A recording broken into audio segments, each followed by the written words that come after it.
चाहे कुछ भी हो जाए, स्त्रियों को ये 3 बातें भूलकर भी मत बताना। दोस्तों, मेरे प्यारे बंधुओं, आप लोगों का बहुत बहुत स्वागत है हमारे YouTube चैनल पर। आज फिर से एक बहुत ही प्रेरणादायक और ज्ञानवर्धक प्रसंग में आप लोगों के लिए लेकर के आया हूं। एक ऐसा ज्ञान जो आजकल की किताबों में आपको नहीं मिलेगा।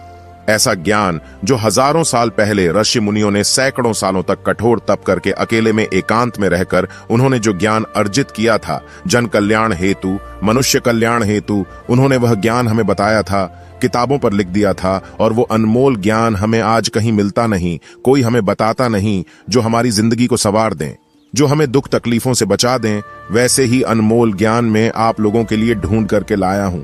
मेरे प्रिय बंधु, चाहे मर जाना, मगर ये 3 बातें स्त्रियों को कभी मत बताना। दोस्तों, आज की कहानी बहुत ही ज्यादा रोचक है। मेरे प्रिय बंधुओं, आज की इस कहानी का मकसद है कि कभी भी स्त्रियों को ये 3 बातें नहीं बतानी चाहिए। और गलती से भी जो भी मनुष्य यह 3 बातें स्त्रियों को बता देता है, वह पुरुष सदा के लिए, हमेशा के लिए निर्धन, गरीब और दुखी रहता है। आज मैं आप सभी दर्शकों से यह आग्रह करता हूं कि आज के इस ज्ञानवर्धक कहानी को, इस प्रसंग को अपने दोस्तों, अपने बंधुओं, अपने रिश्तेदारों तक जरूर से जरूर शेयर करके पहुंच लिएगा, ताकि उन्हें भी इस ज्ञानवर्धक प्रसंग का लाभ प्राप्त हो सके।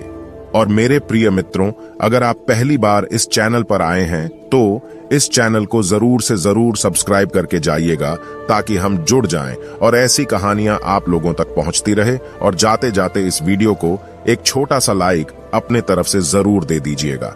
इससे हमारा हौसला, हमारा मनोबल बढ़ता है और हम ऐसी कहानियां ढूंढ ढूंढ कर आप लोगों की ज्ञानवर्धन के लिए हम लाते रहते हैं। तो दर्शकों, आइए, आपका ज्यादा समय बर्बाद ना करते हुए, ज्यादा विलंब नहीं करते हुए इस रोचक कहानी को शुरू करते हैं।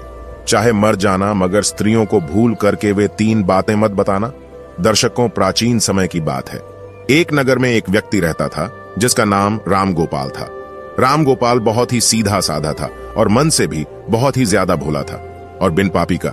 मतलब उसने अपने पूरे जीवन काल में कभी भी कोई पाप नहीं किया था, कोई पाप कर्म नहीं किया था, कोई बुरा काम नहीं किया था। दर्शकों, राम गोपाल की जो धर्मपत्नी थी वो भुल्लकड़ स्वभाव की थी, बहुत जल्दी चीजों को भूल जाया करती थी। और राम गोपाल के छोटे छोटे प्यारे प्यारे 2 बच्चे भी थे। प्रिय दर्शकों, राम गोपाल अपनी धर्मपत्नी से कोई भी बात नहीं छिपाता था। कोई भी चीज अपनी पत्नी से वो छिपा करके नहीं रखता था, हर बात उससे कह देता था। और राम गोपाल अपने घर में केवल अकेला ही था जो कमाने वाला था।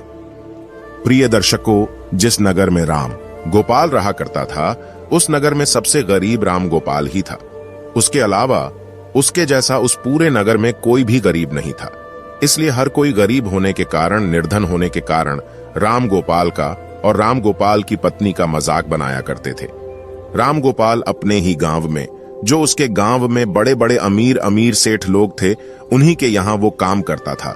और उन सेठों की जो गाय थी, उन गायों को वो चराया करता था और उनकी भैंसों को चराता था। और यही सब करके राम गोपाल का घर चलता था। वह अपने बीवी बच्चों का पालन पोषण करता था। उन्हें 2 वक्त की रोटी मिल रहे थे। परंतु दोस्तों, एक दिन की बात है कि राम गोपाल जिस सेठ के यहाँ काम करता था, वो सेठ राम गोपाल को बुलाता है और राम गोपाल से कहता है, सेठ कहता है कि राम गोपाल, अब तुम्हें कल से यहाँ काम पर आने की कोई जरूरत नहीं, क्योंकि हमने तुम्हारे अलावा किसी और को काम पर रख लिया है, जिसके कारण अब हम तुम्हें नहीं रख पाएंगे। और जो तुम्हारी पिछले महीने की जो पगार है, तो तुम लेकर के जा सकते हो। दोस्तों, इसके बाद राम गोपाल जहां काम करता था, वहां पर उस सेठ की बात सुनकर के वो अपने पिछले महीने की पगार थी, जो धनराशि उसने कमाई थी, मेहनत करके को पगार लेकर के वह वहां से अपने घर को लौट आता है। राम गोपाल बहुत ही निराश हो जाता है, बहुत ही दुखी हो जाता है। और घर आकर जैसे ही वो अपनी पत्नी को वो पगार के पैसे, वो धनराशि देता है, तो पैसे लेकर राम गोपाल की पत्नी बहुत ही खुश हो जाती है। लेकिन जैसे ही राम गोपाल अपनी भुलक्कड़ पत्नी को यह बताता है कि देखो, अब जो मेरी नौकरी थी, जो सेठ के यहाँ मैं काम करता था, वो नौकरी मेरी जा चुकी है, वो नौकरी मिली छूट चुकी है।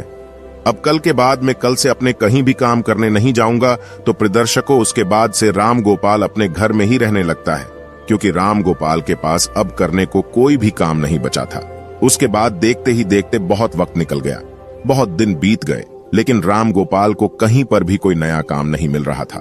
और घर में रखे हुए पैसे जो उसको सेठ ने दिए थे वो भी धीरे धीरे खर्च होने लगे थे, खत्म होने लगे थे। इसके बाद राम गोपाल बहुत ही ज्यादा चिंतित होने लगता है और सोचते लगता है कि अब हमारे घर का खर्चा, खाना पानी, राशन कैसे चलेगा। इस घर में कमाने वाला सिर्फ मैं अकेला हूँ। मुझे कुछ न कुछ तो जरूर करना होगा, वरना इस तरह तो मैं, मेरी बीवी, मेरे बच्चे, इस तरह तो हम भूखे ही मर जाएंगे। प्रिय बंधु, देखते ही देखते ऐसे ही कितने दिन बीत गए और एक दिन ऐसा समय आ जाता है जब राम गोपाल के घर में खाने को एक दाना भी नहीं बचता है। फिर राम गोपाल बहुत ही ज्यादा चिंतित और उदास हो जाता है और मन ही मन अपने आप को कोसने लगता है, अपने आप को गालियां देने लगता है। और एक दिन की रात तो राम गोपाल को अपनी पत्नी और अपने बच्चों के साथ भूखा ही रात काटना पड़ा। और दूसरे दिन जैसे ही सवेरा होता है, राम गोपाल अपने घर के सामने थोड़ी दूर एक जंगल है, उस जंगल को जाता है। जंगल में वो लकड़ियां काटने के लिए जाता है। तो जैसे ही राम गोपाल जंगल में लकड़ी काटने के लिए जाता है तो उसे वहां पर एक संत दिखाई देते हैं। राम गोपाल को जैसे ही वो संत दिखाई देते हैं तो राम गोपाल उस संत के पास चला जाता है। और जैसे ही राम गोपाल संत के पास, संत के समीप निकट पहुंचता है, संत अपनी आंखें खोल लेते हैं। दर्शकों, राम गोपाल उस संत को देखकर सबसे पहले उन्हें प्रणाम करते हैं। उसके बाद उस महान संत के पैरों में राम गोपाल गिर जाता है और राम गोपाल उस संत महात्मा से कहता है कि हे गुरुदेव, हमारे घर में खाने पीने को एक दाना भी नहीं है। जो मेरी नौकरी थी वो भी छूट गई है। मेरी बीवी और बच्चे भूख से तड़प रहे हैं। कृपया करें, मुझे कुछ ऐसा सुझाव दें कि जिससे कि ये सारा दुख खत्म हो जाए और मेरा घर परिवार फिर से ठीक से चलने लगे। ये सारी विद्या सुनने के बाद वो संत राम गोपाल को देखते हैं और राम गोपाल को ध्यान से देखने के बाद वो संत पाते हैं कि वो राम गोपाल तो बहुत ही शुद्ध है, न पापी। इसने तो कभी भी कोई पाप नहीं किया है, बहुत भोला है और बहुत ही सीधा साधा स्वभाव का है। उसके सीधे से भोले से स्वभाव को देखकर संत महात्मा राम गोपाल से कहते हैं कि राम गोपाल, आज मैं तुम्हें एक ऐसे पेड़ के बारे में बताऊंगा कि उस पेड़ के समीप जाकर, उस पेड़ के नजदीक जाकर के अगर तुम उस पेड़ से जो भी मांगोगे तो वो पेड़ तुम्हें ला करके देगा। और गलती से भी अगर तुमने उस पेड़ का एक छोटा सा टहनी, एक छोटी सी लकड़ी भी अगर तुम तोड़ लेते हुए या काट लेते हैं तो वह तुरंत सोने में बदल जाएगी। और इस तरीके से तुम खुशी खुशी पहले से भी अच्छे तरीके से अपने घर को चला सकते हो, अपने घर की गरीबी को दूर करके सुख समृद्धि पा सकते हो और अच्छे से रह सकते हो। इतना कुछ बताने के बाद वो संत राम गोपाल से फिर कहते हैं कि सुनो राम गोपाल, अगर यह पेड़ वाली बात तुमने और किसी भी दूसरे आदमी को बताई, किसी भी अन्य पुरुष या महिला को तुमने यह बात बताई, तो वह पेड़ फिर तुम्हें दोबारा कुछ भी नहीं देगा, वो सब कुछ देना बंद कर देगा। दोस्तों, इसके बाद राम गोपाल तो बहुत भोला था, सीधा साधा था। संत के द्वारा बताए गए उस पेड़ के बारे में जानने के बाद राम गोपाल उस पेड़ के पास पहुंच जाता है और पेड़ के नजदीक जाकर राम गोपाल को सबसे पहले अपने बीबी और अपने बच्चे की याद आ गई। तो राम गोपाल सबसे पहले उस पेड़ से, उस वृक्ष से सबसे पहले एक बोरी चावल मांगता है।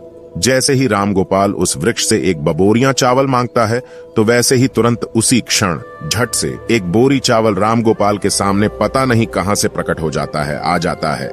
उसके बाद राम गोपाल उस एक बोरी चावल को अपने घर ले जाता है और अपने भूखे बीवी और बच्चों को चावल खिलाता है और वे लोग भरपेट भोजन करते हैं। प्रिय दर्शकों, उस दिन राम गोपाल अपनी भुलक्कड़ पत्नी से यह बात नहीं बताता है, यह राज नहीं खोलता है कि उसने यह चावल की बोरी कहां से लाई है। परंतु जैसे ही राम गोपाल दूसरे दिन वापस उस वृक्ष के पास जाता है तो राम गोपाल उस वृक्ष से 5 सोने की मुद्रिकाएं मांगता है।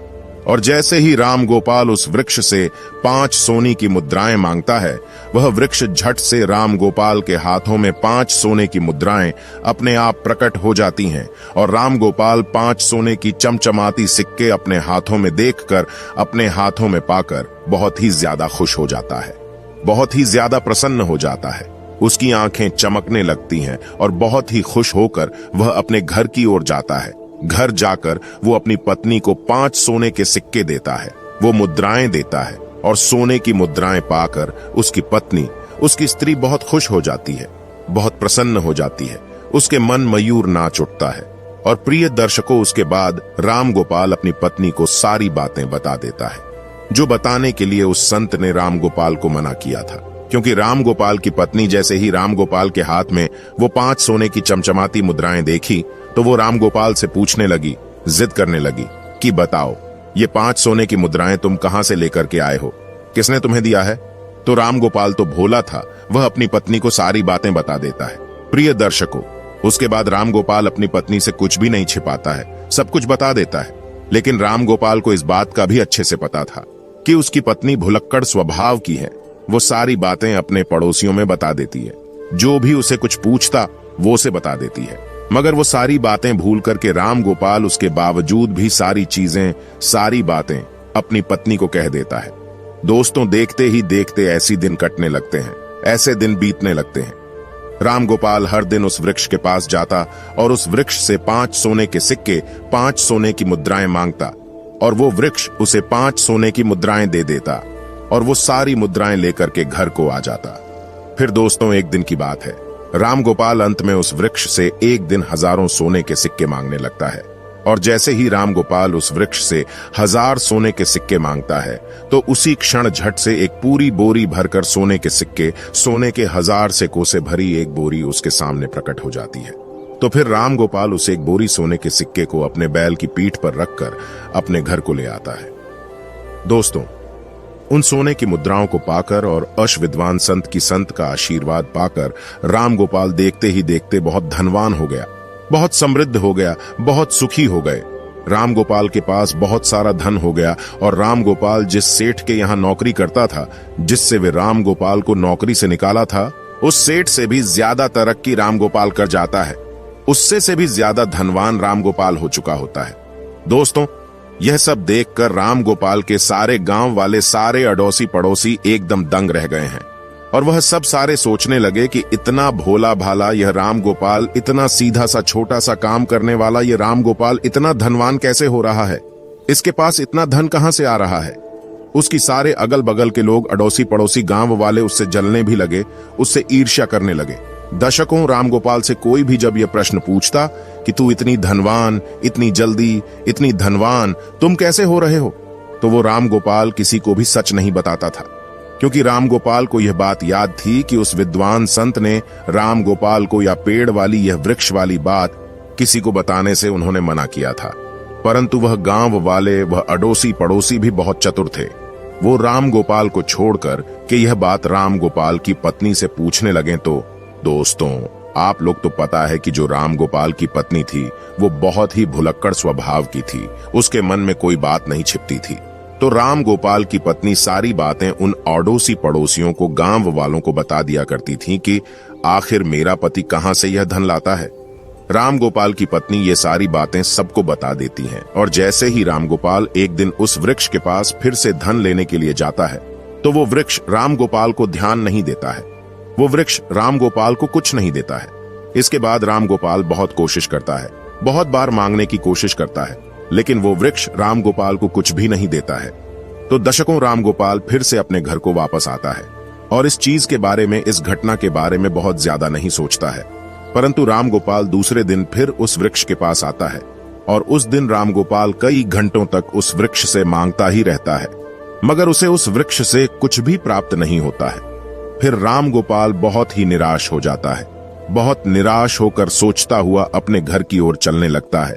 घर आकर राम गोपाल अपनी पत्नी से कहता है कि भाग्यवान, आज मैं वृक्ष के पास से आया हूँ और आज जब मैंने वृक्ष से, उस वृक्ष से धन मांगा तो वृक्ष ने कुछ नहीं दिया। मैंने दोबारा मांगा, मैंने फिर मांगा, घंटों तक प्रार्थना करता रहा, मांगता रहा, लेकिन उस वृक्ष ने मुझे एक ढेला भी नहीं दिया। भाग्यवान ने कही, वह वृक्ष वाली बात किसी को बता तो नहीं दिया।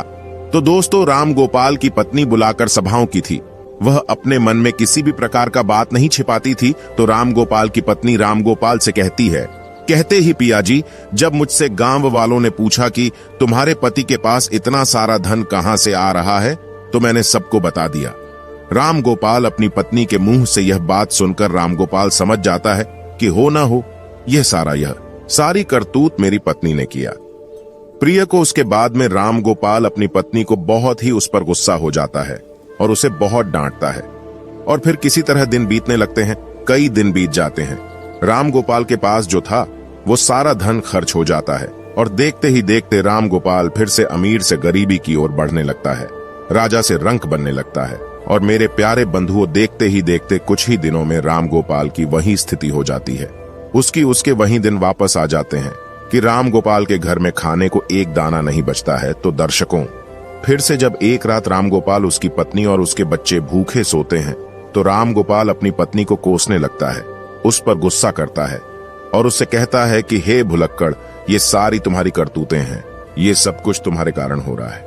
अगर मैं तुम्हें नहीं बताता तो आज अब हमें यह दिन नहीं देखना पड़ता। लेकिन दर्शकों, ऐसा कहते हैं कि फिर पछताव का हुए जब चिड़िया चुग गई खेत। कहावत आपने सुनी तो होगी।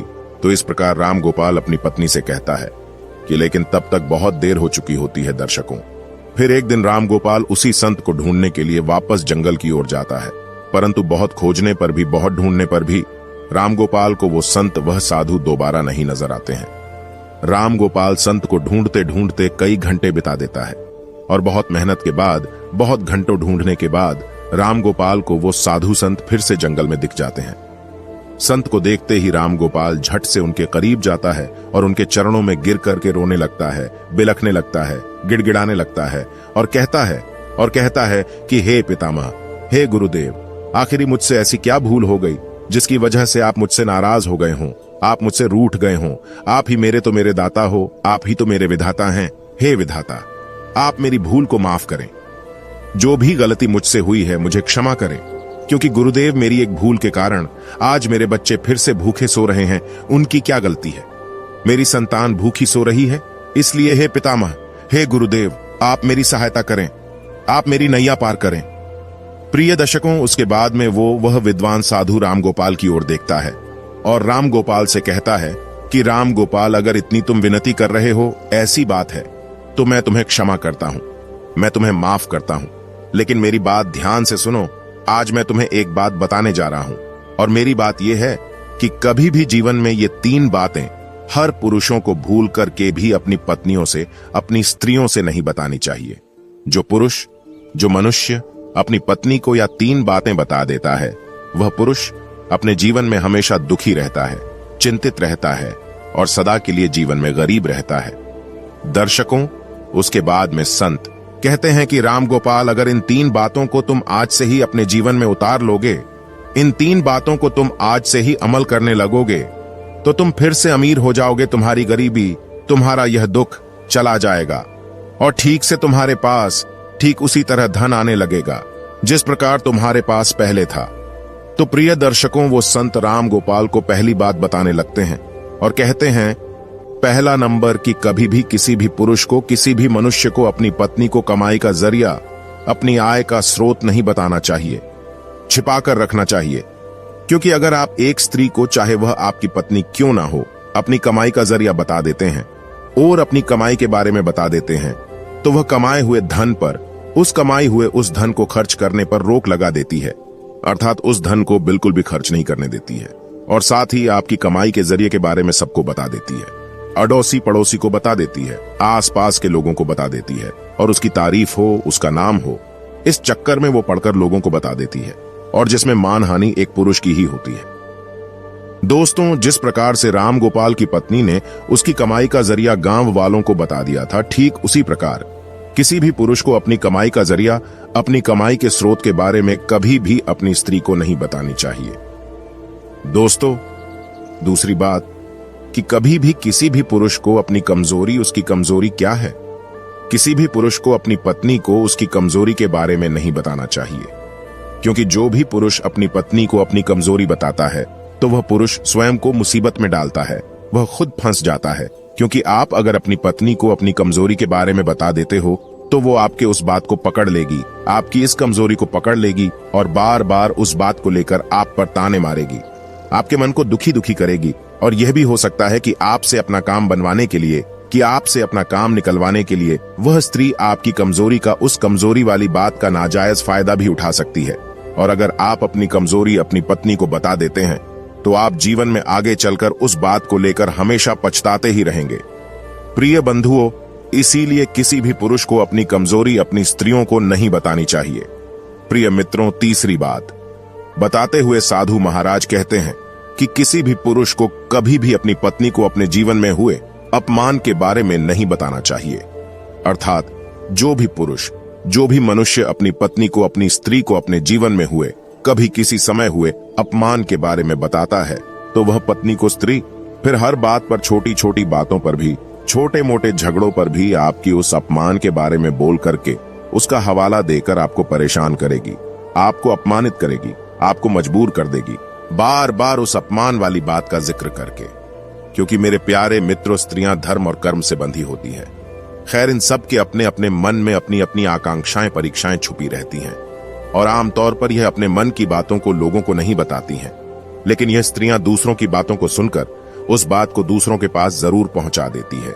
इसलिए यदि भूल करके भी आप अपनी अपमान के बारे में पत्नी को बता देते हैं तो इसमें आपकी 100% आप संकट में पड़ सकते हैं, आप खुद अपमानित हो सकते हैं। प्रिय दर्शकों, इसलिए यह 3 बातें कुछ भी हो जाए, भूल करके भी 3 बातें स्त्रियों से, अपनी पत्नियों से कभी नहीं बताना चाहिए। मेरी प्रिय बंधु, कैसा लगा आज का यह प्रसंग? अगर अच्छा लगा हो तो इसे जरूर जाते जाते एक छोटा सा लाइक जरूर दे दीजिएगा। अगर आप इस चैनल पर पहली बार आया है तो हमारे चैनल को कृपया करके सब्सक्राइब कर लीजिए। वो घंटी का निशान, जो नोटिफिकेशन बेल आएगा, उसको बजा दीजिएगा ताकि कि हम और आप जुड़ जाएं और ऐसी ज्ञानवर्धक बातें हमारे बीच होती रहे। और साथ ही साथ जो भी बात हो आप कमेंट बॉक्स में जरूर से जरूर लिखिएगा और हो सके तो अपने दोस्तों, अपने रिश्तेदारों, अपनी जानकारों, अपने सगे संबंधियों तक इस वीडियो को शेयर करके जरूर पहुंचाइएगा ताकि उन्हें भी इस ज्ञानवर्धक प्रसंग का उन्हें लाभ मिल सके। आप सभी का बहुत बहुत धन्यवाद। एक बार एक युवक गौतम बुद्ध के पास आया और गौतम बुद्ध से बोला कि हे बुद्ध, मेरे मन में इतने गंदे विचार क्यों आते हैं? मैं नहीं चाहता कि मेरे मन में गंदे विचार आए, पर मेरे मन में हमेशा काम वासना के विचार चलते रहते हैं और मैं इनके बारे में सोच सोच कर बहुत परेशान हूं। मेरी ऊर्जा और समय यह सब सोचने में ही नष्ट हो जाती है और इन सब के विचारों की वजह से मैं कभी भी शांत नहीं रह पाता और मैं हमेशा ही स्त्रियों को देखकर मोहित हो जाता हूं। इन विचारों को अपने आप को रोक ही नहीं पाता। बुद्ध मुस्कुराए और उन्होंने उस युवक से पूछा, क्या तुम्हें पता है यह काम वासना होती क्या है? फिर लड़के ने उत्तर दिया और कहा, बुद्ध, मैं यह तो नहीं जानता कि काम वासना होती क्या है, पर हां, ये जो भी है बहुत बुरी चीज है। फिर बुद्ध ने उस युवक से कहा कि सबसे पहले तो तुम्हें यह समझना है कि प्राकृतिक रूप से जो भी चीज हमारे अंदर है वह बुरी नहीं है। हमारे जीवन में उसकी कुछ ना कुछ जरूरत है। वासना कोई बुरी बात नहीं है। यह तो हमारे मन की एक भावना है जो हमें किसी ना किसी चीज की कमी का एहसास करवाती है और फिर हम उस चीज को पाने के लिए उस चीज की तरफ आकर्षित हो जाते हैं। जैसे अगर तुम्हारे पास धन की कमी है तो तुम में धन पाने की वासना उत्पन्न हो जाएगी। तो वासना कुछ और नहीं, बस एक प्रकार की कमी है जो कि एक प्रकार की जरूरत का एहसास है। और जब यह जरूरत शारीरिक हो तो हम इसे काम वासना का नाम देते हैं। युवक ने गौतम बुद्ध को कहा कि बुद्ध, मुझे काम वासना का मतलब तो समझ में आ गया, पर आप मुझे यह बताइए कि यह आती कहां से है और कैसे आती है? गौतम बुद्ध ने कहा कि काम वासना कहीं से आती नहीं है, यह तो हमारे अंदर ही होती है और इसका होना तो जरूरी भी है, तभी तो मानव जाति का विस्तार होगा। युवक ने कहा, जब यह हमारे अंदर ही है और जरूरी भी है तो फिर लोग इसे गलत क्यों बोलते हैं? बुद्ध ने कहा कि यही तो समस्या है। लोगों ने काम वासना को गलत तरीके से सोच लिया है। इसे छिपाने की, दबाने की कोशिश करते हैं। काम वासना गलत नहीं है, बल्कि काम वासना का गलत तरीके से प्रयोग करना गलत बात है। लोग जिससे प्रेम करते हैं बस उसी के लिए जीने लग जाते हैं, उसे पाना ही अपना लक्ष्य बना लेते हैं और उसी के बारे में हमेशा सोचते रहते हैं, पर यह सब गलत है। बुद्ध ने युवक से कहा, क्या तुम्हें पता है जानवरों में भी काम वासना होती है? युवक ने उत्तर दिया, हां बुद्ध, जानवरों में भी काम वासना होती है, क्योंकि जानवर भी तो आखिर अपनी पीढ़ी को आगे बढ़ाएंगे। बुद्ध ने कहा, तो फिर हम जानवरों की काम वासना को गलत क्यों नहीं कहते? युवक ने कहा, मुझे नहीं पता महात्मा, आप ही मुझे बताइए। गौतम बुद्ध ने कहा कि जानवर अपनी काम वासना का प्रयोग आनंद प्राप्ति के लिए नहीं करते, वह तो सिर्फ संतान उत्पन्न करने के लिए ही काम वासना का उपयोग करते हैं। जानवरों को प्रकृति ने इतनी समझ नहीं दी कि वह काम वासना को अपने सुख का आधार बना सके, जबकि मनुष्य अपनी समझ के बलबूते पर प्रकृति में पाई जाने वाली प्रत्येक वस्तु को अपने सुख के लिए प्रयोग करता है। हम इंसानों ने ही काम वासना को अपने सुख का साधन बना लिया है, जबकि प्रकृति ने तो हमें अपने वंश को आगे बढ़ाने के लिए दिया था, लेकिन इंसानों ने इसे अपने जीवन का परम लक्ष्य बना रखा है। और इस तरह से काम वासना का भी लगाम हो जाना गलत है। युवक ने पूछा, महात्मा जी, ये काम वासना हम पर हावी क्यों होती है? तब गौतम बुद्ध ने कहा कि सुनो, अब जो मैं तुम्हें बताऊंगा उसे तुम ध्यानपूर्वक सुनना। काम वासना का सारा खेल तुम्हें समझ आ जाएगा, तुम्हें तुम्हारे सारे सवालों का जवाब मिल जाएगा। बस तुम्हें ध्यान से सुनकर समझना है। एक बार की बात है, एक आश्रम में गुरु और उनके शिष्य रहा करते थे, जो रोजाना आश्रम के बाहर स्थित गांव में भिक्षा लेने के लिए जाते थे। उस आश्रम का एक शिष्य जिस गांव में भिक्षा लेने जाता था, उस रास्ते में एक नदी पड़ती थी। एक दिन उसने देखा कि एक लड़का पेड़ के पीछे छिपा है। वह उस लड़के के पास गया और उससे जाकर बोला, भाई, तुम इस पेड़ के पीछे छिपकर क्या देख रहे हो? लड़के ने कहा, अरे तुझे नहीं दिख रहा कि मैं क्या देख रहा हूं? तब शिष्य ने नदी की तरफ देखा तो वहां पर कुछ लड़कियां पानी भर रही थीं। वो लड़कियां 14-15 साल की होंगी।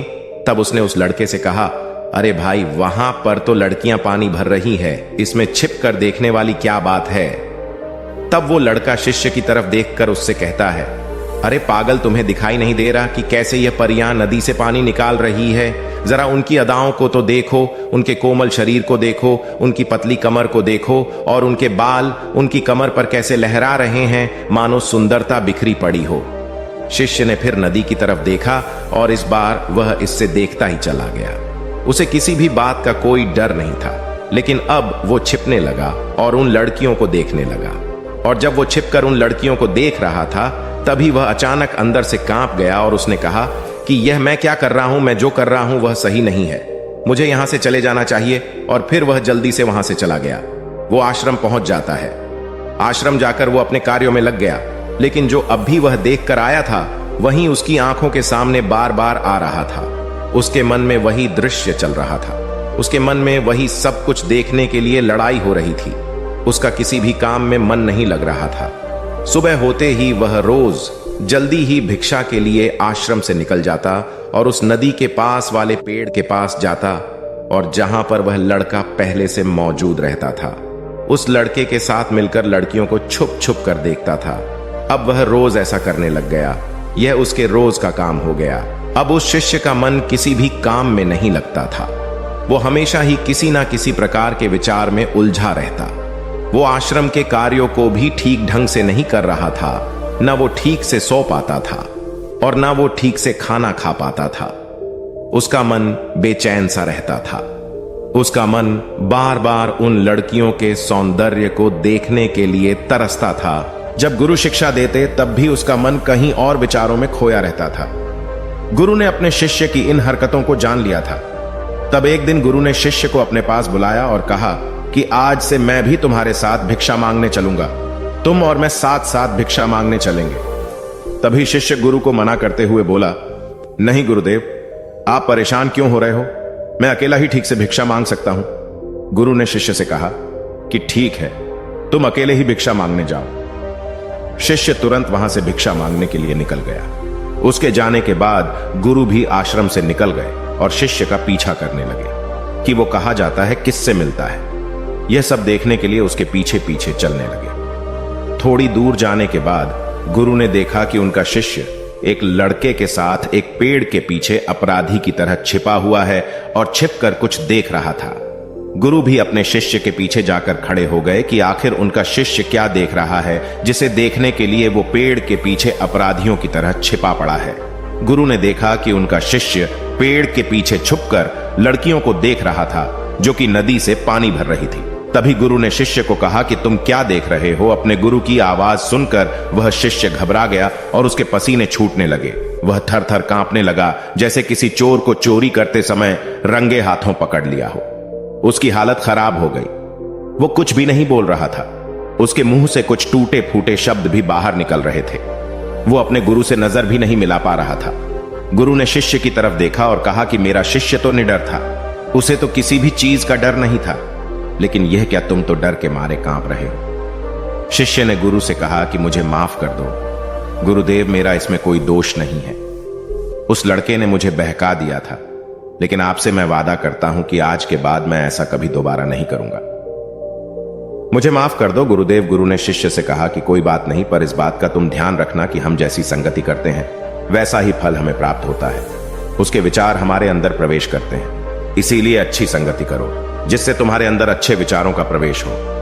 फिर गुरु और शिष्य आश्रम लौट आए और फिर से आश्रम के कार्यों पर ध्यान देने लगे। उसने उस रास्ते को छोड़ दिया और दूसरे रास्ते से जाने लगा।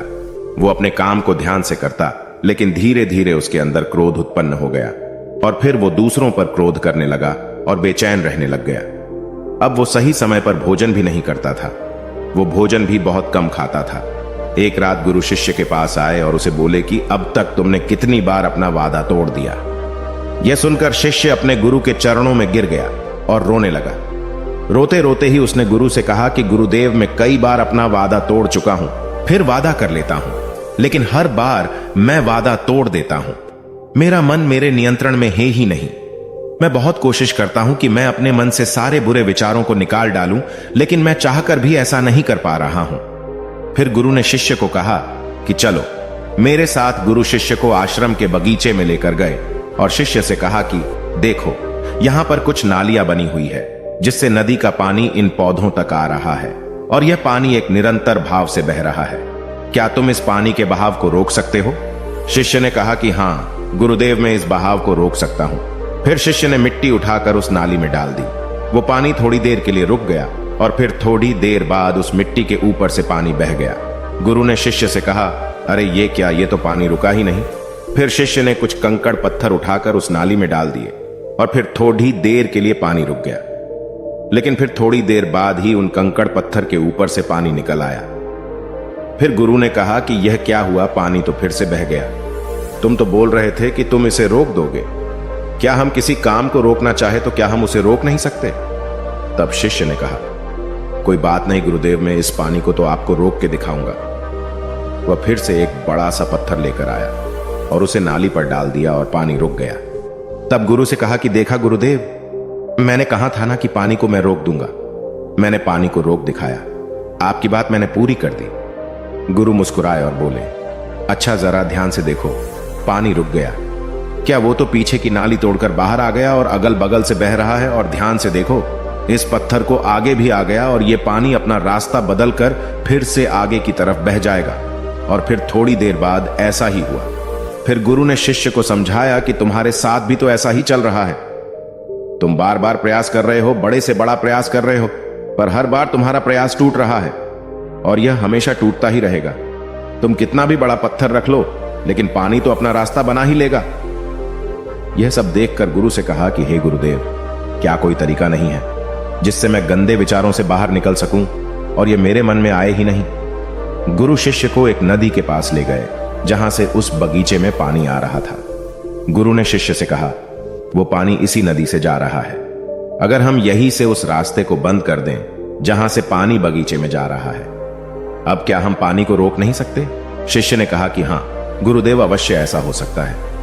मैं इस पानी को यहीं से बंद कर देता हूं, तब आगे की नाली में पानी जाएगा ही नहीं और फिर बगीचे में पानी जाएगा ही नहीं। फिर से नदी से जाने वाले रास्ते को बहुत मेहनत करके पत्थर और मिट्टी डाल डालकर बंद कर दिया और गुरु से कहा कि गुरुदेव, मैंने पानी को बंद कर दिया है, अब यह पानी बगीचे में जाएगा ही नहीं। तब गुरु ने कहा कि अगर पानी बगीचे में नहीं जाएगा तो पेड़ पौधों को पानी कहां से मिलेगा? उन पेड़ पौधों को तो पानी की आवश्यकता है और उन पेड़ पौधों में कुछ पेड़ पौधे तो ऐसे हैं जिनको रोज पानी की आवश्यकता है। वह तो मुरझाकर मर ही जाएंगे, उनका क्या होगा? पानी तो हमें खोलना ही होगा। शिष्य ने गुरु की बात सुनकर वापस नदी से जाने वाले पानी का रास्ता खोल दिया। तब गुरु ने शिष्य से पूछा कि अगर हम इस नदी के पूरे पानी को बगीचे की तरफ मोड़ दे तो क्या होगा? तब शिष्य ने जवाब दिया कि गुरुदेव, वहां पर जितने भी पेड़ पौधे हैं वो गलकर नष्ट हो जाएंगे, वहां पर कुछ नहीं बचेगा। फिर गुरु मुस्कुराए और बोले, तुम इस बात को समझो कि हमें किसी भी चीज को रोकना नहीं है, बस हमें हमेशा संतुलन बनाए रखना है। कम पानी से भी पौधे नष्ट होते हैं और ज्यादा पानी से भी पौधे नष्ट होते हैं। हमारा जीवन संतुलन से ही चलता है। गुरु ने शिष्य से कहा कि अगर मैं तुम्हें कहूं कि तुम आम के बारे में मत सोचो तो तुम्हारे मन में सबसे पहले किसका चित्र आएगा? शिष्य ने कहा कि गुरुदेव, मेरे मन में तो पहला चित्र आम का ही आएगा। गुरु ने कहा कि जब हम गंदे विचारों को जबरदस्ती रोकने का प्रयास करते हैं तो वह और मजबूती के साथ हमारे अंदर प्रवेश करते हैं और ज्यादा हमारे अंदर उठते हैं। इसीलिए हमें उन्हें कभी भी दबाने की कोशिश नहीं करनी चाहिए। फिर गुरु ने शिष्य को जाते हुए कहा कि हमारे गंदे विचार बुरे लोगों की संगति करने की वजह से भी आते हैं। कई बार क्या होता है कि कामुकता हमारे अंदर होती नहीं है, लेकिन कुछ अश्लील लोगों के साथ रहने की वजह से यह हमारे अंदर हावी हो जाती है। फिर शिष्य ने कहा कि गुरुदेव आप सही कह रहे हैं, मैं अपने मार्ग से भटक गया था। फिर वो शिष्य उस रात बहुत ही चैन की नींद सोया। सुबह अपने कार्यों को पूरे मन से किया और फिर सुबह वो भिक्षा लेने के लिए उसी रास्ते से गया जहां वह लड़का आज भी पेड़ के पीछे छुपकर उन लड़कियों को देख रहा था। वो शिष्य नदी पर गया जहां वह लड़कियां पानी भर रही थीं। उसने उन लड़कियों से पानी मांगा। उन लड़कियों में से एक लड़की ने उसे पानी पिलाया और उस सन्यासी शिष्य के चरण छुए।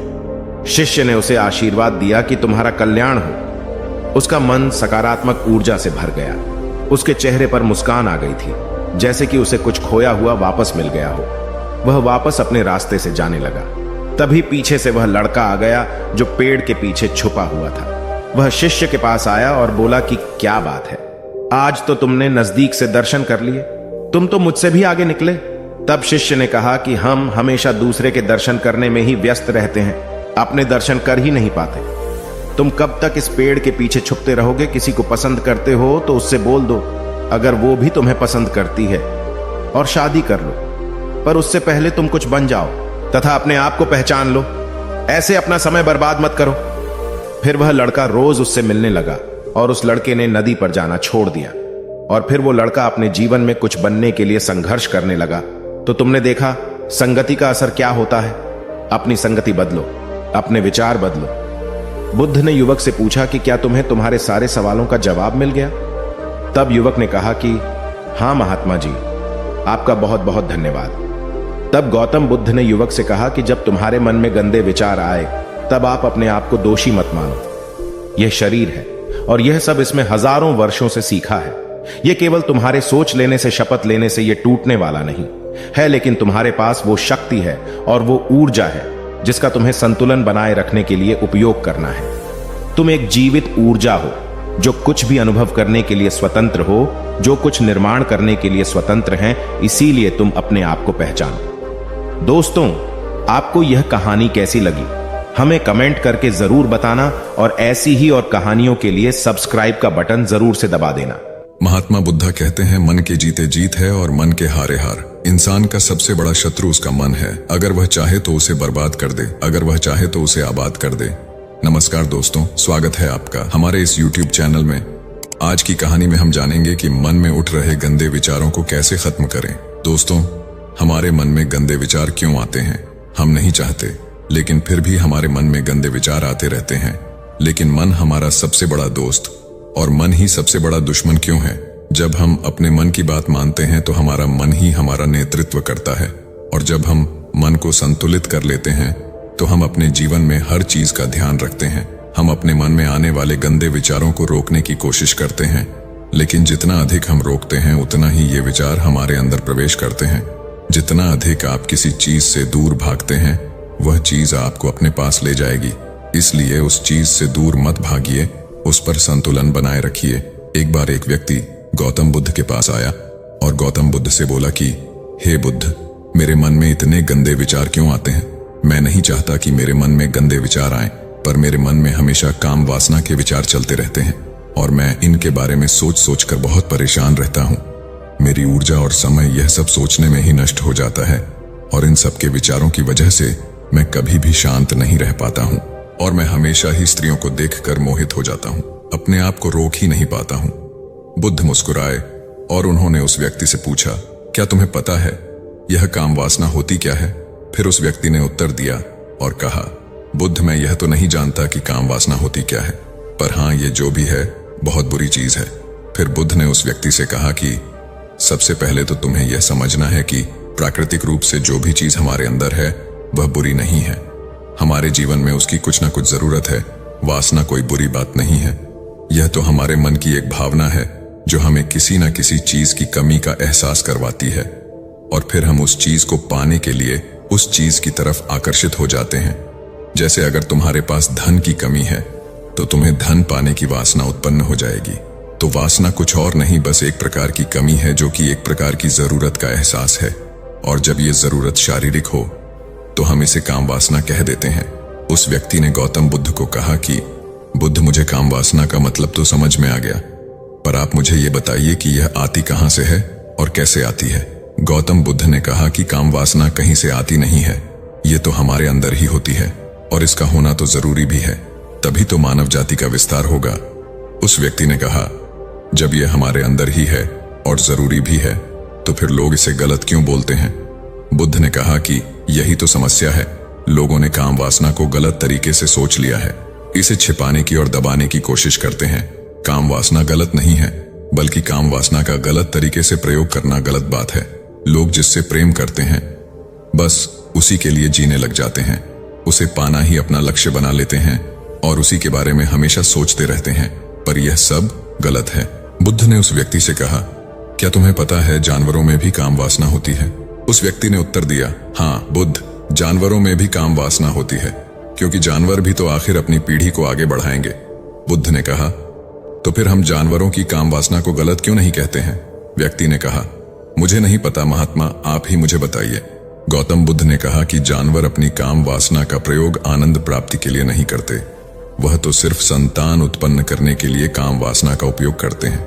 जानवरों को प्रकृति ने इतनी समझ नहीं दी कि वह काम वासना को अपने सुख का आधार बना सके, जबकि मनुष्य अपनी समझ के बलबूते पर प्रकृति में पाई जाने वाली प्रत्येक वस्तु को अपने सुख के लिए अपने प्रयोग करता है। हम इंसानों ने ही काम वासना को अपने सुख का साधन बना लिया है, जबकि प्रकृति ने तो हमें अपने वंश को आगे बढ़ाने के लिए दिया था, लेकिन इंसानों ने इसे अपने जीवन का परम लक्ष्य बना रखा है और इस तरह से काम वासना का बेलगाम हो जाना गलत है। उस व्यक्ति ने पूछा, महात्मा जी, ये काम वासना हम पर हावी क्यों होती है और क्यों यह बेलगाम हो जाती है? तब गौतम बुद्ध ने कहा कि सुनो, अब जो मैं तुम्हें बताऊंगा उसे तुम ध्यानपूर्वक सुनना। काम वासना का सारा खेल तुम्हें समझ आ जाएगा, तुम्हें तुम्हारे सारे सवालों का जवाब मिल जाएगा, बस तुम्हें ध्यान से सुनकर समझना है। फिर गौतम बुद्ध उस व्यक्ति को बताना शुरू करते हैं। एक बार की बात है, एक आश्रम में गुरु और उनके शिष्य रहा करते थे, जिससे रोजाना आश्रम के बाहर स्थित गांव में भिक्षा लेने के लिए जाते थे। उस आश्रम का एक शिष्य जिस गांव में भिक्षा लेने जाता था, उसे रास्ते में एक नदी पद्धति थी, जिससे रोज उसी रास्ते से भिक्षा लेने जाता था। एक दिन उसे ने देखा कि एक लड़का पेड़ के पीछे छिपा है। वह उस लड़के के पास गया और उससे जाकर बोला, भाई, तुम इस पेड़ के पीछे छिपकर क्या देख रहे हो? लड़के ने कहा, अरे तुझे नहीं दिख रहा क्या कि मैं क्या देख रहा हूं? तब शिष्य ने नदी की तरफ देखा तो वहां पर कुछ लड़कियां पानी भर रही थीं। वो लड़कियां 14-15 साल की थीं। तब शिष्य ने उस लड़के से कहा, अरे भाई, वहां पर तो लड़कियां पानी भर रही हैं, इसमें छिपकर देखने वाली क्या बात है? तब वो लड़का शिष्य की तरफ देखकर उससे कहता है, अरे पागल, तुम्हें दिखाई नहीं दे रहा? यह परी कैसे नदी से पानी ला रही है?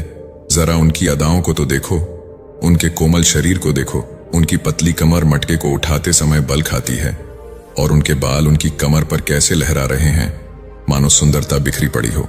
उसने फिर से नदी के किनारे देखा और इस बार वह नदी के किनारे देखता रहा। अब कुछ भी दिखाई नहीं दे रहा था और वह बिल्कुल निडर था। उसे किसी भी चीज का कोई डर नहीं था, लेकिन अब वो छिपने लगा और उन लड़कियों को देखने लगा जैसे उसने कोई अपराध कर दिया हो। और जब वो छिपकर उन लड़कियों को देख रहा था, तभी वो अचानक अंदर से कौंप गया और उसने कहा कि ये मैं क्या कर रहा हूं? मैं जो कर रहा हूं वो सही नहीं है, मुझे यहां से चले जाना चाहिए। और फिर वह जल्दी से वहां से चला गया। वो आश्रम पहुंच जाता है। आश्रम जाकर वो अपने कार्यों में लग गया, लेकिन जो अभी वह देख कर आया था वही उसकी आंखों के सामने बार बार आ रहा था। उसके मन में वही दृश्य चल रहा था। उसका दिमाग सब कुछ देखने के लिए संघर्ष कर रहा था। उसका किसी भी काम में मन नहीं लग रहा था। सुबह होते ही वह रोज जल्दी ही भिक्षा के लिए आश्रम से निकल जाता था और उस नदी के पास वाले पेड़ के पास जाता था, जहां पर वह लड़का पहले से मौजूद रहता था। उसके साथ मिलकर लड़कियों को छुप छुप कर देखता था। अब वह ऐसा रोज करने लग गया, यह उसके रोज का काम हो गया। अब उस शिष्य का मन किसी भी काम में नहीं लगता था। वो हमेशा ही किसी न किसी प्रकार के विचार में उलझा रहता था। वो आश्रम के कार्यों को भी ठीक ढंग से नहीं कर पा रहा था, न वो ठीक से सो पाता था, ना वो ठीक से खाना खा पाता था। उसका मन बेचैन सा रहता था। उसका मन बार बार उन लड़कियों की खूबसूरती देखने को मचलता था। जब गुरु भिक्षा दे रहे थे तब भी उनका मन किन्हीं अन्य विचारों में खोया हुआ था। गुरु ने अपने शिष्य की इन हरकतों को समझ लिया था। फिर एक दिन गुरु ने शिष्य को अपने पास बुलाया और कहा कि आज से मैं भी तुम्हारे साथ भिक्षा मांगने चलूंगा। आप और मैं एक साथ भिक्षा मांगने जाएंगे। तभी शिष्य गुरु को मना करते हुए बोला, नहीं गुरुदेव, आप परेशान क्यों हो रहे हो? मैं अकेला ही ठीक से भिक्षा मांग सकता हूं। गुरु ने शिष्य से कहा कि ठीक है, तुम अकेले ही भिक्षा मांगने जाओ। जिससे वह तुरंत भिक्षा मांगने निकल पड़ा। सभी लोग उसे देखने के लिए उसके पीछे पीछे चलने लगे। थोड़ी दूर जाने पर गुरु ने देखा कि उनका शिष्य एक अपराधी की तरह एक लड़के के साथ पेड़ के पीछे छिपा हुआ है और छिपकर कुछ देख रहा है। गुरु भी अपने शिष्य के पीछे जाकर खड़े हो गए। उसका शिष्य क्या देख रहा है जिसे देखने के लिए वह एक अपराधी की तरह पेड़ के पीछे छिपा हुआ है? गुरु ने देखा कि उसका शिष्य पेड़ के पीछे छिपकर नदी से पानी ले रही लड़कियों को देख रहा है। तब गुरु ने शिष्य से कहा, क्या देख रहे हो? अपने गुरु की आवाज सुनकर वह डर गया और उसके पसीने छूटने लगे। वह ऐसे कांपने लगा जैसे उसने किसी चोर को चोरी करते समय पकड़ लिया हो। उसकी हालत खराब हो गई। वो कुछ भी नहीं बोल पा रहा था। दूसरा जो शिष्य के साथ था वो वहां से भाग गया। उसके मुंह से कुछ टूटे फूटे शब्द ही बाहर निकल रहे थे। वो अपने गुरु से नजर भी नहीं मिला पा रहा था। गुरु ने शिष्य की तरफ देखा और कहा कि मेरा शिष्य तो निर्भय था, उसे तो किसी भी चीज का डर नहीं था, लेकिन ये क्या, तुम तो भय के मारे कांप रहे हो। शिष्य ने गुरु से कहा कि मुझे माफ कर दो गुरुदेव, मेरा इसमें कोई दोष नहीं है। उस लड़के ने मुझे बहका दिया था, लेकिन आपसे मैं वादा करता हूं कि आज के बाद मैं ऐसा कभी दोबारा नहीं करूंगा। मुझे माफ कर दो गुरुदेव। गुरु ने शिष्य से कहा कि कोई बात नहीं, पर इस बात का तुम ध्यान रखना कि हम जैसी संगति करते हैं वैसा ही फल हमें प्राप्त होता है। हम जैसी संगति करते हैं उसके विचार हमारे अंदर प्रवेश करते हैं। इसीलिए अच्छी संगति करो जिससे तुम्हारे अंदर अच्छे विचारों का प्रवेश हो। फिर गुरु और शिष्य आश्रम लौट आए और फिर से शिष्य आश्रम के कार्यों पर ध्यान देने लगा। उसने उस रास्ते को छोड़ दिया और दूसरे रास्ते से जाने लगा। वो अपने काम को ध्यान से करने लगा, लेकिन धीरे धीरे उसके अंदर क्रोध उत्पन्न हो गया और फिर वो दूसरे शिष्यों पर क्रोध करने लगा और बेचैन रहने लग गया। अब वो सही समय पर भोजन भी नहीं करता था। वो भोजन भी बहुत कम खाता था। एक रात गुरु शिष्य के पास आए और उससे बोले कि अब तक तुमने कितनी बार अपना वादा तोड़ दिया। यह सुनकर शिष्य अपने गुरु के चरणों में गिर गया और रोने लगा। रोते रोते ही उसने गुरु से कहा कि गुरुदेव, मैं कई बार अपना वादा तोड़ चुका हूं। फिर मैं वादा करता हूं, लेकिन हर बार जब मैं वादा तोड़ देता हूं तो मेरा मन मेरे वश में नहीं रहता। मैं बहुत कोशिश करता हूं कि अपने मन से सारे बुरे विचार निकाल दूं, लेकिन चाहकर भी मैं ऐसा नहीं कर पाता। फिर गुरु ने शिष्य को कहा कि चलो मेरे साथ। गुरु शिष्य को आश्रम के बगीचे में लेकर गए और शिष्य से कहा कि देखो, यहाँ पर कुछ नाली बनी हुई है जिससे नदी का पानी इन पौधों तक आ रहा है और यह पानी निरंतर गति से आगे बढ़ रहा है। क्या तुम इस पानी के बहाव को रोक सकते हो? शिष्य ने कहा कि हाँ गुरुदेव, मैं इस बहाव को रोक सकता हूं। फिर शिष्य ने मिट्टी उठाकर उस नाली में रख दी तो पानी थोड़ी देर के लिए रुक गया और फिर थोड़ी देर बाद उस मिट्टी के ऊपर से पानी बहने लगा। गुरु ने शिष्य से कहा, अरे ये क्या, ये तो पानी रुका ही नहीं। फिर से शिष्य ने कुछ कंकर पत्थर उठाकर उस नाली में रख दिए और फिर थोड़ी देर के लिए पानी रुक गया, लेकिन फिर थोड़ी देर बाद ही उन कंकड़ पत्थर के ऊपर से पानी निकल आया। फिर गुरु ने कहा कि शिष्य, यह क्या हुआ? पानी तो फिर से बहने लग गया। तुम तो बोल रहे थे कि तुम इसे रोक दोगे। क्या हम किसी काम को रोकना चाहे तो क्या हम उसे रोक नहीं सकते हैं? तब शिष्य ने कहा, कोई बात नहीं गुरुदेव, मैं इस पानी को तो आपको रोक के दिखाऊंगा। शिष्य फिर से एक बड़ा सा पत्थर लेकर आया और उस नाली पर रख दिया और पानी रुक गया। तब गुरु से कहा कि देखा गुरुदेव, मैंने कहा था ना कि पानी को मैं रोक दूंगा। मैंने पानी को रोक दिखाया। आपकी बात मैंने पूरी कर दी। गुरु मुस्कुराए और बोले, अच्छा जरा ध्यान से देखो, पानी रुक गया क्या? वो तो पीछे की नाली तोड़कर बाहर निकल गया और अगल बगल से बह रहा है।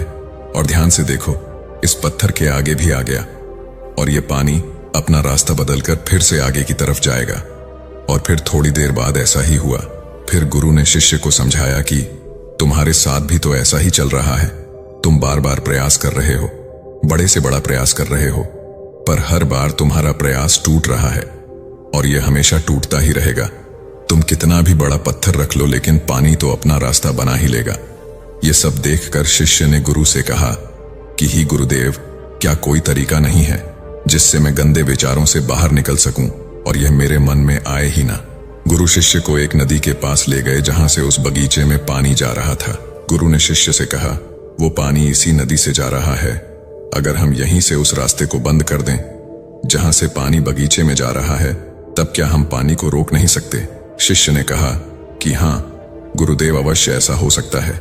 मैं इस पानी को यहीं से बंद कर देता हूं, तब आगे की नाली में पानी जाएगा ही नहीं और फिर बगीचे में पानी जाएगा ही नहीं।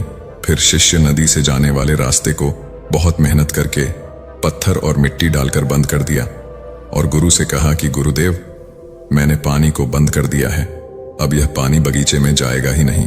तब गुरु ने कहा, शिष्य, अगर पानी बगीचे में नहीं जाएगा तो पेड़ पौधों को पानी कहां से मिलेगा? उन पेड़ पौधों को तो पानी की आवश्यकता है, और उन पेड़ पौधों में कुछ पेड़ पौधे तो ऐसे हैं जिनको रोज पानी की आवश्यकता है, वह तो मुरझाकर सूख ही जाएंगे। उनका क्या होगा? पानी तो हमें खोलना ही होगा। शिष्य ने गुरु की बात सुनकर वापस नदी से जाने वाले पानी का रास्ता खोल दिया। तब गुरु ने शिष्य से पूछा, शिष्य, अगर हम इस नदी के पूरे पानी को बगीचे की तरफ मोड़ दें तो क्या होगा? तब शिष्य ने जवाब दिया कि गुरुदेव, वहां पर जितने भी पेड़ पौधे हैं वो गलकर नष्ट हो जाएंगे, वहां पर कुछ नहीं बचेगा। फिर गुरु मुस्कुराए और बोले, तुम इस बात को समझो कि हमें किसी भी चीज को रोकना नहीं है, बस हमें हमेशा संतुलन बनाए रखना है। कम पानी से भी पौधे नष्ट होते हैं और ज्यादा पानी से भी पौधे नष्ट होते हैं। हमारा जीवन संतुलन से ही चलता है। गुरु ने शिष्य से कहा कि अगर मैं तुम्हें कुछ कहूं कि तुम आम के बारे में मत सोचो, तो तुम्हारे मन में सबसे पहले किसका चित्र आएगा? शिष्य ने कहा कि गुरुदेव, मेरे मन में तो पहला चित्र आम का ही आएगा। गुरु ने कहा कि जब हम गंदे विचारों को जबरदस्ती रोकने का प्रयास करते हैं तो वह और मजबूती के साथ हमारे अंदर प्रवेश करते हैं, हमारे अंदर उठते हैं। इसलिए हमें उन्हें कभी भी दबाने की कोशिश नहीं करनी चाहिए। तब गुरु शिष्य के पास गए और बोले कि बुरे लोगों की संगति के कारण भी हमारे अंदर गंदे विचार आते हैं। कभी कभी ऐसा होता है कि हमारे अंदर कामुकता नहीं होती, लेकिन कुछ अश्लील लोगों के साथ रहने के कारण वह हम पर हावी हो जाती है। तब शिष्य ने कहा कि गुरुदेव, आप सही कह रहे हैं, मैं अपने लक्ष्य से भटक गया था। तब वह शिष्य रात को बहुत शांति से सोया, सुबह पूरे मन से अपना काम किया और फिर सुबह वही भिक्षा लेने चला गया जहां वह लड़का आज भी पेड़ के पीछे छुपकर उन लड़कियों को देख रहा था। वो शिष्य नदी पर गया जहां वह लड़कियां पानी भर रही थीं। उसने उन लड़कियों से पानी मांगा। उन लड़कियों में से एक लड़की ने उसे पानी पिलाया और उस सन्यासी शिष्य के चरण छुए। शिष्य ने उसे आशीर्वाद दिया कि तुम्हारा कल्याण हो। शिष्य का मन सकारात्मक ऊर्जा से भर गया। उसके चेहरे पर मुस्कान आ गई थी, जैसे उसे कोई खोई हुई चीज वापस मिल गई हो। वह अपने रास्ते पर वापस जाने लगा। तभी पीछे से वह लड़का आया जो पेड़ के पीछे छिपा था। वह शिष्य के पास आया और बोला कि क्या बात है, आज तो तुमने करीब से देखा है, आप तो मुझसे आगे निकल गए। तब शिष्य ने कहा कि हम हमेशा दूसरे के दर्शन करने में ही व्यस्त रहते हैं, अपने दर्शन कर ही नहीं पाते। तुम कब तक इस पेड़ के पीछे छुपते रहोगे? किसी को पसंद कर लो, उससे बोल दो, अगर वो भी तुम्हें पसंद करती है तो शादी कर लो, और उससे पहले तुम कुछ बन जाओ। अपने आप को पहचान लो, ऐसे अपना समय बर्बाद मत करो। फिर वह लड़का रोज उस शिष्य से मिलने लगा और उस लड़के ने नदी पर जाना छोड़ दिया। और फिर वो लड़का अपने जीवन में कुछ बनने के लिए संघर्ष करने लगा। तो तुमने देखा संगति का असर क्या होता है। अपनी संगति बदलो, अपने विचार बदलो। बुद्ध ने उस व्यक्ति से पूछा कि क्या तुम्हें तुम्हारे सारे सवालों का जवाब मिल गया? तब उस व्यक्ति ने कहा कि हाँ महात्मा जी, आपका बहुत बहुत धन्यवाद। तब गौतम बुद्ध ने उस व्यक्ति से कहा कि जब तुम्हारे मन में गंदे विचार आए तब आप अपने आप को दोषी मत मानो। यह शरीर है और यह सब हजारों वर्षों से सिखाया गया है। यह केवल तुम्हारे सोच लेने से, शपथ लेने से यह टूटने वाला नहीं है, लेकिन तुम्हारे पास वो शक्ति है, वो ऊर्जा है जिसका तुम्हें संतुलन उपयोग करना है। तुम एक जीवित ऊर्जा हो जो कुछ भी अनुभव करने के लिए स्वतंत्र है, जो निर्माण करने के लिए स्वतंत्र है। इसलिए तुम अपने आप को पहचानो। यह बोलकर गौतम बुद्ध मौन हो गए और वो व्यक्ति वहां से चला गया। तो दोस्तों, उम्मीद करते हैं कि आपको इस वीडियो से जरूर बहुत कुछ सीखने को मिला होगा।